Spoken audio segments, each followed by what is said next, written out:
വെള്ളിനിലാത്തേരേറി പൊൻചിങ്ങം വന്നപ്പോൾ ആദ്യത്തെ പൂവിളിയിൽ അറിയാതുണർന്നു ഞാൻ.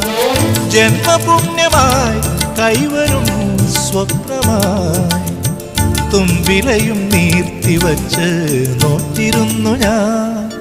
പാലാഴി തീരം കണ്ടു ഞാൻ, സ്നേഹത്തിനാഴം കണ്ടു ഞാൻ.